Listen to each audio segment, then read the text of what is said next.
والصلاح باتباع الهدى والسداد للقوم. وعدم الافتقار الى الله يقول الى الاستكبار. ان الذين يستكبرون عن عبادتهم سيدخلون جهنم داخلين. واعلموا ان العوائق ثلاثه: الشرك والبدعه والمعصيه. فالشرك يزول بالتوحيد، والبدعه تزول بالسنه، والمعصيه تزول بالتوحيد المستقيم.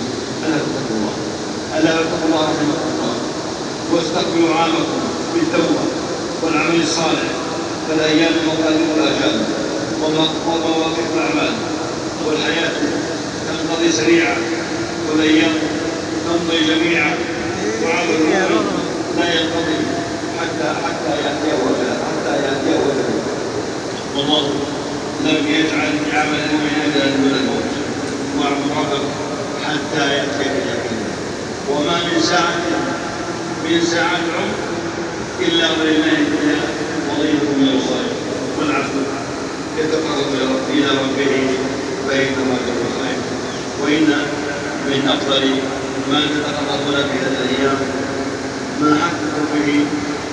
حثكم به نبيكم محمد صلى الله عليه وسلم من صيام يوم عاشوراء. فاجتهدوا رحمكم الله في صيامه. فعن انس رضي الله عنه قال رسول الله صلى الله عليه وسلم: صيام يوم عاشوراء احتسب على الله ان يكفر السنه التي قبلها. اخرجه مسلم. وعن ابن عباس رضي الله عنهما مرفوعا: خالف اليهود صوموا يوما قبله او يوما بعده. وفي روايه: صوموا يوما قبله ويوما بعده. اخرجه مسلم. وقال عليه الصلاه والسلام: لئن بقيت الى قابل لاصومن التاسع مع العشر. اخرجه مسلم من حديث عبد الله بن عباس رضي الله عنه. تقبل الله منا ومنكم، وجعل حاضرنا خيرا من ماضينا ومستقبلنا خيرا من ماضينا. هذا وصلوا وسلموا ان الرحمه المهداه والنعمه المسداه نبيكم محمد رسول الله. فقد امركم بذلك ربكم، فقال عز قائلا عليما: ان الله وملائكته يصلون على النبي يا ايها الذين امنوا صلوا عليه وسلموا تسليما. اللهم صل وسلم وبارك على عبدك ورسولك نبينا محمد وعلى اله وازواجه وذريته. اللهم عن الخلفاء الراشدين الاربعه ابي بكر وعمر وعثمان وعلي وعن سائر الصحابه اجمعين والتابعين ومن تبعهم باحسان الى يوم الدين، وعنا معهم بعفوك وجودك واحسانك يا اكرم الاكرمين.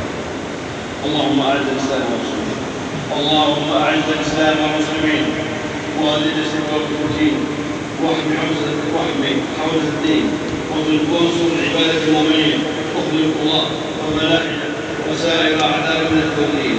اللهم انصر دينك وكتابك سنه نبيك محمد صلى الله عليه وسلم وعبادك الصالحين. اللهم امنا في اوطاننا، واصلح ائمتنا وولاة امورنا، واجعل ولايتنا في من خاف واتقى واتبع رضاك رب العالمين. اللهم اعين بالحق والتوفيق والتسديد امامنا ووليامنا خادم الحرمين الشريفين.